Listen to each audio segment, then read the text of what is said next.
এখানে আমরা সরকারে আসার পরে আমি ইচ্ছা প্রকাশ করেছিলাম রাজ্যমন্ত্রী এবং প্রধান সচিবের কাছে যে অন্য রাজ্যগুলোতে আমি কিছুদিন আগে পাটনা গেছিলাম, সেখানে স্বাস্থ্যমন্ত্রীর অফিসে দেখে এসেছিলাম যে কন্ট্রোল রুম সমস্ত sub division hospital, district hospital, medical college, state হসপিটালগুলোকে ডাইরেক্ট মনিটরিং হচ্ছিল, পরিষ্কার আছে কিনা, এমার্জেন্সিতে রুগী পড়ে আছে কিনা, আউটডোরে ব্রোকার আছে কিনা, ঠিকঠাক হচ্ছে কিনা, বাইরে যে হসপিটালের একটি সুন্দর স্বাস্থ্যসম্মত পরিবেশ ঠিকঠাক আছে কিনা, গার্বেজ ক্লিনিং আছে কিনা, এইসব জিনিসগুলো আমি ওখানে দেখে এসেছি। আমি মাননীয় মন্ত্রী, মাননীয় রাজ্যমন্ত্রী এবং প্রধান সচিবকে বলেছিলাম এখানে একটা এরকম বানানো, এরা পুরোটা এখনো রেডি হয়নি, ইট উইল টেক টাইম, আরো 1 মাস লাগবে। আজকে 15-16টা স্টেট হসপিটাল এবং পাশাপাশি জেলার 2-1টা হসপিটালে ওরা করেছে। আমি কিছু সাজেশন দিয়ে গেছি, মাননীয় মন্ত্রী নোট করেছেন, প্রধান সচিব নোট করেছেন। আমি এটাকে 30শে জুলাইয়ের মধ্যে বলেছি সাব ডিভিশন লেভেলে নামিয়ে দিতে এবং কিচেন পর্যন্ত মনিটরিং করতে, বাইরে পার্কিং এবং যেখানে আমাদের ফেয়ার প্রাইস সব রয়েছে, আগামী দিনে জনঔষধি কেন্দ্র হবে, সেই জায়গাগুলো ঠিকঠাক করে দেখতে। ওয়ার্ডের ভিতরে কিছু রেস্ট্রিকশন রয়েছে হেলথ গাইডলাইনে, রুগীদের দেখানো যায় না, কিন্তু মেঝেটে যে পরিষ্কার আছে কিনা দেখানো, বা আমাদের এমার্জেন্সিতে কোনো রুগী পড়ে আছে কিনা, একটা হসপিটালের যে পরিবেশ এবং যে পরিষেবা, এই দুটো ঠিকঠাক করার জন্যই একটা মনিটরিং দরকার আছে। এটা তারা করতে পারবেন। আমি ইনিশিয়ালি স্টেট হসপিটালগুলোতে যেটা দেখেছি, আমার পরিচ্ছন্নতা দেখে ভালো লেগেছে এবং আউটডোরগুলোতে একটা সিস্টেমে ডিসিপ্লিন ওয়েতে কিউ মেনটেন করে যেভাবে এন্ট্রি হচ্ছে বা তাদের চিকিৎসা হচ্ছে, এটাও ইনিশিয়ালি ভালো লেগেছে। এবং এটা আপনাদের জেনে রাখা দরকার, এটা মাননীয় মুখ্যমন্ত্রী বা মন্ত্রীদ্বয়ের সাডেন ভিজিট ছিল। আমি 9টা 45-এ ইচ্ছা প্রকাশ করেছি, যেহেতু আমি কাছেই থাকি এখানে চিনার পার্কে। আমাকে নবান্ন যাওয়ার পথে আমি 9টা 45-এ জানিয়েছি, 11টা 5-এ এসেছি। আমি এনাদের কিছু ইনপুট দিয়েছি, কিছু ওনারা আমাকে ইনিশিয়ালি দেখিয়েছেন, গ্র্যাজুয়ালি ইমপ্রুভ করবে এবং পরিবেশটাও বদলে যাবে, এই বিশ্বাস আমি রাখি। অফিসাররা, আধিকারিকরা দে আর ফুললি কম্পিটেন্ট, ইন্টেলিজেন্ট, ডাইনামিক। তাদের কাজ করার জন্য গাইড করা দরকার, নেসেসারি ফান্ড অ্যারেঞ্জমেন্ট করে দেওয়া দরকার, আর এনকারেজ করা দরকার। করবেন ওরা, আমার বিশ্বাস। কাজের যে মুক্ত পরিবেশ তারা পেয়েছে, চাপ মুক্ত হয়ে কাজ করছেন, আমাদের ইচ্ছাটা তারা বুঝতে পারছেন, ঠিকঠাক সব হয়ে যাবে, এটা আমার বিশ্বাস। আমি চাই আগামী দিনে 54 টাকা মাত্র 3 বেলা খাওয়ারে ছিল, 110 টাকা এই সরকার করে দিয়েছে।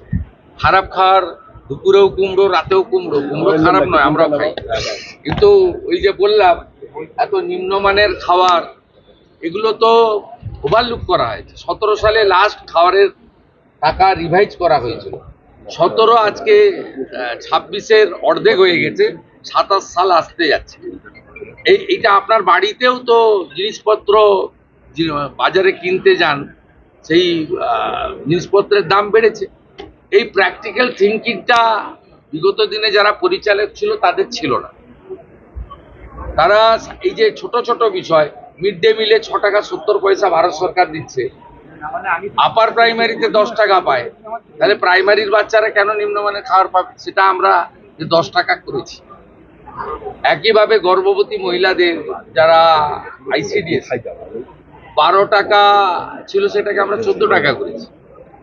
সেখানে আপনার 8 টাকা ছিল আইসিডিএস এর, একদম ছোট শিশুরা যায় যারা স্কুলে যায় না, 5-এর নিচে, সেই শিশুদের খাওয়ারেও আমরা 8 টাকার জায়গায় 10 টাকা করেছি।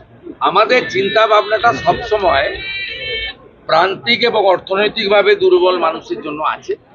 কারণ কোনো নেতা মন্ত্রী লোকেরা সরকারি হসপিটালে যায় বলে আমার জানা নেই, তারা প্রাইভেট হসপিটালে অ্যাভেল করে, বড় বড় আধিকারিকরাও তাই করে, যারা হাই ইনকাম গ্রুপ।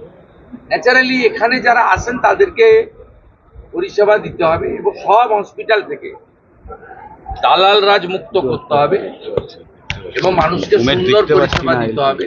এবং আমরা ভারত সরকার নাম দিয়েছে আয়ুষ্মান মন্দির। মন্দিরে যেমন পবিত্রতা থাকে, শুদ্ধতা থাকে, স্বচ্ছতা থাকে, একাগ্রতা থাকে, সেবা পরায়ণতা থাকে, সেই ভাবটা স্বাস্থ্য কেন্দ্রগুলোতেও আসবে।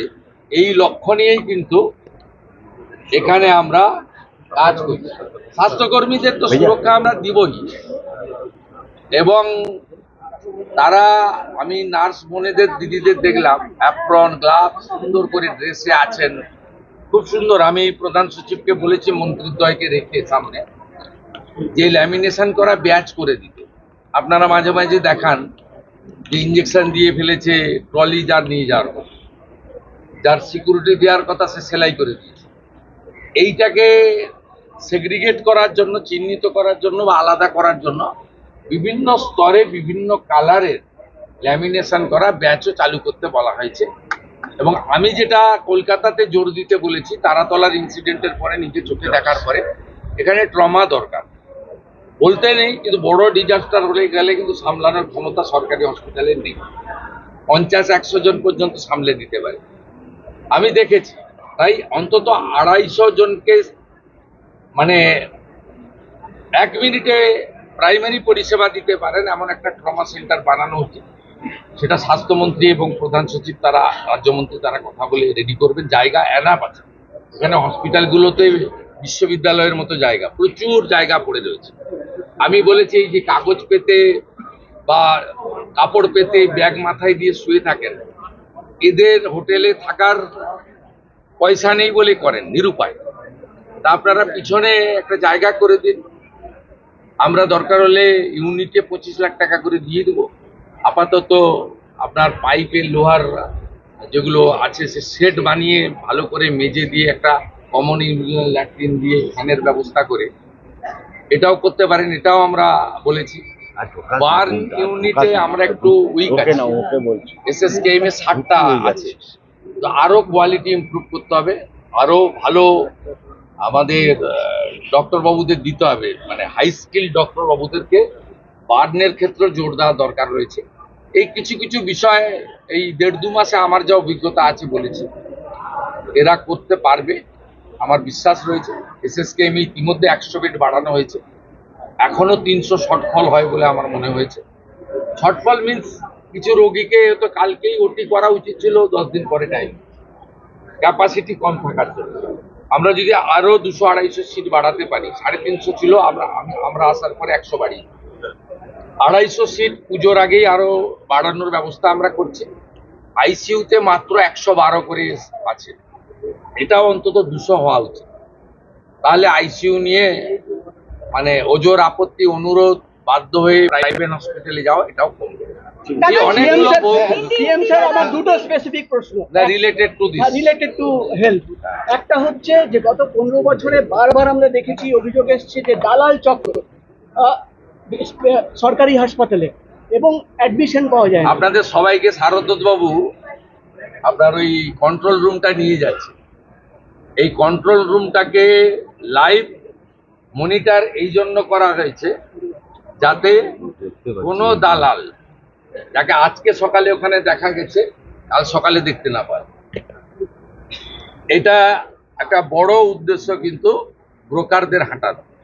রুগী কখনো 2 দিন পর পর যাবে না ব্লাড টেস্ট করতে, রুগী কখনো আলট্রাসোনোগ্রাফি করতে পর পর 2 দিন যাবে না, তাহলে চিহ্নিত হয়ে যাবে একটা লোক যে সোমবার সকালেও দাঁড়িয়ে আছে, মঙ্গলবারও দাঁড়িয়ে আছে, বুধবারও দাঁড়িয়ে গেছে। আপনাদের আমি চলে যাওয়ার পরে এটা দেখুন ফুল পেজেড হয়নি, কিন্তু ইনিশিয়ালি এটা স্টার্ট হয়েছে, মানে মর্নিং শোজ দ্য ডে।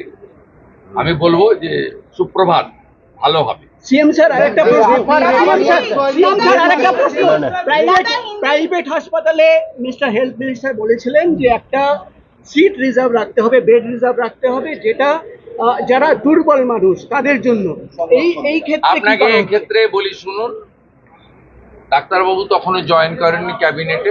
আমি একটা মিটিং করেছিলাম এসএসকেএম এ, সেখানে প্রধান সচিব সহ সকলকে আমি বলেছিলাম যে আমার জানা আছে, আমি দীর্ঘদিন ধরে এখানকার ল মেকার, পাবলিক রিপ্রেজেন্টেটিভ, আমার জানা আছে যারা বিগত সরকারের কাছ থেকে, মানে বিগত 15 বছর সরকার কোনো হসপিটাল প্রাইভেট করে, তার আগে যারা সরকার করেছেন বিধানচন্দ্র রায়ের সময় থেকে জ্যোতিবাবুর সময় পর্যন্ত, যে জায়গা সরকার দিয়েছে, কেনা জায়গায় কিন্তু এগ্রিমেন্ট নেই, যে জায়গা সরকার দিয়েছে 1 টাকাতে, সেই টাকাতে পরিষ্কার লেখা ছিল যে 15% বেড তারা দিতে গরিব মানুষকে দেবে, কিন্তু এটা মেনটেন হতো না। আমি এই ইচ্ছা প্রকাশ করার পরে মাননীয় মন্ত্রী পরে যোগদান করেন ক্যাবিনেটে, হেলথ ডিপার্টমেন্টে, এবং মাননীয় রাষ্ট্রমন্ত্রী তারা আধিকারিকদের নিয়ে প্রাইভেট হসপিটালকে নিয়ে বসে 10% রাজি করিয়েছেন। কারা? আপনি যে হসপিটালের মালিক জমি কিনে করেছেন তার কাছে গিয়ে মানবিক কারণে দাবি করতে পারেন, কিন্তু অধিকার নয়। আপনার যাদের সরকারি জমিতে যাদের প্রাইভেট হসপিটাল তৈরি হয়েছে, দে আর বাউন্ড। ওরা ইনিশিয়ালি দেখুন 0 ছিল, 15% দেওয়া উচিত, 10% এগ্রি করেছে। It's a good. আস্তে আস্তে মানসিকতা হবে। আর আপনারা নিশ্চিন্তে রাখুন, আদানি গ্রুপ নিউ টাউনে একটি 2000 বেডের ইন্টারন্যাশনাল মানের হসপিটাল তৈরি করছে। ওনাদের সঙ্গে আমার এগ্রিমেন্ট কমপ্লিট হয়ে গেছে। 1000 বেড থাকবে গরিব মানুষ, আর 1000 বেড ওরা কমার্শিয়ালি ইউজ করবে। এবং আমার বিশ্বাস আগামী কয়েক মাসের মধ্যে ভূমি পূজন করে আমরা এই কাজ শুরু করে দেব। কলকাতার মানুষদের আরো কি সাউথের ট্রিটমেন্টের জন্য যেতে হবে না বলছেন? পুলিশ যে ধরনের তথ্য সহযোগিতা চাইবে, হেলথ ডিপার্টমেন্ট সেটা করতে বাধ্য। সেটা করতে বাধ্য। এবং তুমি তো ঢুকে গেছো আগে। হেলথের কিছু গাইডলাইন রয়েছে, সেই গাইডলাইন মেনে করবে, এটা আমাদের কাজ নয়। ইনভেস্টিগেশন পুলিশ করছে। আর প্রধান সচিবকে আমি সামনে বলে যাচ্ছি, 2 মন্ত্রীর সামনে, যে ধরনের তথ্য তারা চাইবে কেউ লোকাবে না, সমস্ত তথ্য প্রপারলি ফটোকপি তাদের দিয়ে দেবে। তা খুব পরিষ্কার রয়েছে, 1 সন্ধ্যেই কাজ হবে। আমাকে নবান্ন যেতে হবে।